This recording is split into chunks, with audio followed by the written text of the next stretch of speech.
We felt that this is the moment to tell the story with Siri. She's been through a lot. She has a strong moral compass, I would say, and she can use these emotions to act. Siri is all about becoming the Witcher, and she is very determined to follow this path.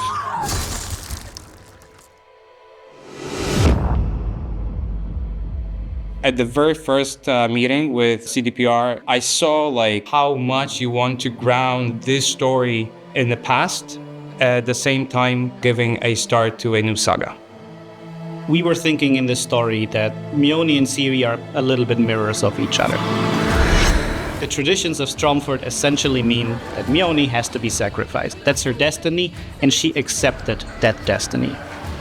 Ciri is known as someone who does not accept destiny. She fights back at it. Ciri was exactly feeling what Mione could feel. Even just looking at her, hearing, her voice trembling when she goes, I shall be, the bringer of salvation. And you can hear that there is a duty in that. There is something you grew up with. There's something you should do, but deep inside, you know that this is bad. So they have a very brief interaction in the woods when she says, save yourself, right? That this is something that your older sister would say, your friend, you're someone close to you. Just from this brief interaction, she can exactly know what she is feeling. And she's like, your life is more important than those stupid superstition that your village grew up with. One of the really important things was for the viewers to feel as Ciri would feel, so you could see how the story unfolds together with her and get the same emotional flow as she would get as she was trying to fix the issue of the village. The way she kills the monster, the way she reacts to the people killing Mione, it's different than what Geralt would do. She lives through these emotions, she's connected with herself.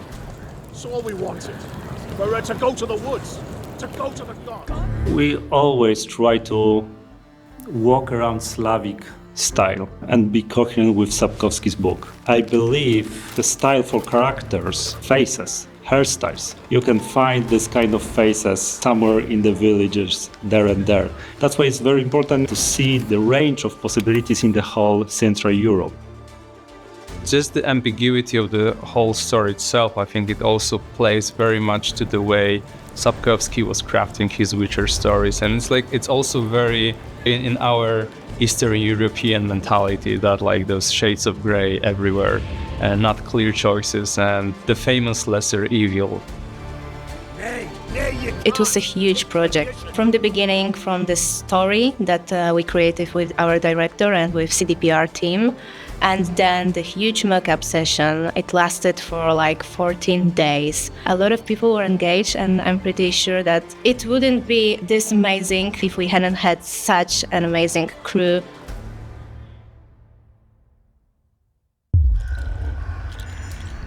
We want you as a viewer to get really into this world, to get close to these characters, to understand what they're going through, because this world is brutal, it's visceral, it's grounded, and we want you to feel it. The whole idea for the trailer was that we want to have natural looking camera, not artificial one, not CGI. That's why we decided to record all those virtual cameras on stage and then later use it. In a trailer, for example, when you see Ciri, when she enters the fog, you can see that she's confused, that she doesn't know where to look, that the camera is more aggressive with motion, and we wanted to express more of this confusion. We wanted to have this glimpse of truth in it. But also there are scenes when magic happens, and then we want to switch from those handheld cameras to more creative one. The style completely changes, so we go with cranes now, we go with dollies. That was quite a lot of work to animate them properly and have this magical feeling to them. They are no longer handheld, they are all created by the animators. There are these nuances that we really want to take care of and to make it feel really like a movie. We organized 3 shooting days with rented movie gear. We had lenses that we picked before.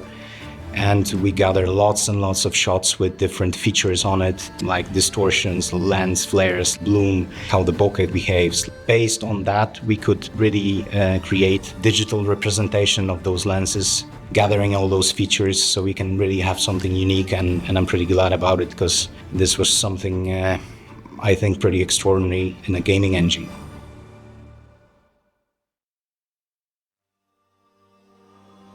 My favorite part is the beginning, essentially. It's where we parallel the traditional preparations that Mione goes through and then the Witcher preparations that Ciri goes through.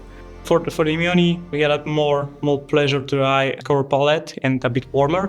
But for the Ciri, we set up our environment darker and more moody. We wanted to create a bit more mysterious mood, which allows us to create more dense atmosphere and bring to the table a bit different story, because at the end, both of characters having a unique story behind preparation. Ciri is watching Jivan saying goodbye to Mione, saying about destiny, saying that she was kind of born almost, meant to make it, right, kind of save them. It was really important for us to actually write this monologue in a way that Geralt could have said that about Ciri as well. Dearest daughter, I've watched ye grow from a devilishly curious child into a remarkable young lass with much grace, wisdom, and kindness. That makes me emotional because this is also something that she was fighting her entire life. Almost all the time, someone wanted something from her.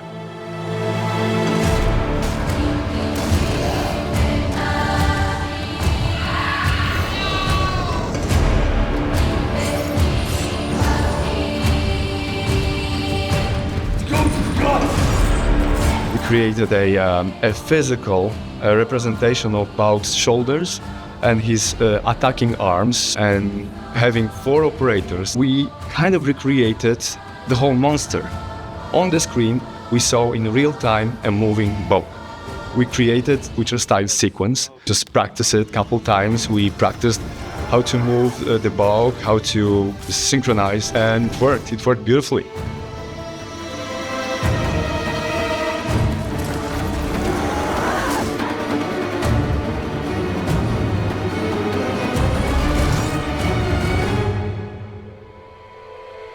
When it comes to cooperation, like from the animation perspective, we did start with animation guideline for the Bauk. I've known Bauk for a while, and I kind of found a way to divide him into 3 specific parts. So when it comes to the head, for us, it's kind of like a goblin head on a neck of a snake. The front arms are as similar to jaguar as possible, while the pincers are literally scorpion claws, and the tail and the back legs are literally dinosaur. And because of that, we're able to actually create this kind of animation Bible for the Bauk. And then it kind of allowed us to really quickly build this common language to make sure that what we animate at CD Projekt is actually as close as possible to what you see in the trailer. Journey with Unreal Engine was wonderful. We were able to have much more tries and instant preview and much more iterations to get to the proper final result. She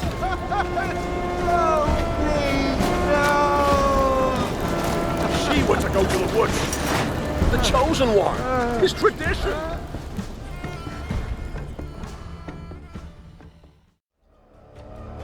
Well, the first thing that puts a smile on my face is the runtime, of course. I'm really glad we could pull up 6 minutes so that even if you don't know anything about The Witcher, you can just play it, watch it, and it's a short story that's understandable from the start to finish. I love the slow burn, which is something very unique for a game trailer, I would say.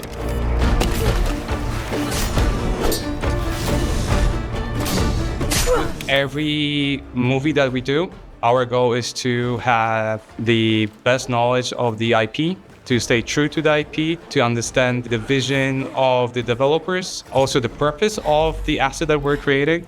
Knowing the Witcher universe inside out is a key to do something that feels equally original as well as true to its foundation. This trailer is an adaptation of a story that we actually want to tell in the game. We're not going to give you a black or white situation. We expect you to consider some situations, make some tough choices, and as an example, that situation that may happen after the trailer is over is such a tough choice. Gods? There are no gods here. There are only monsters.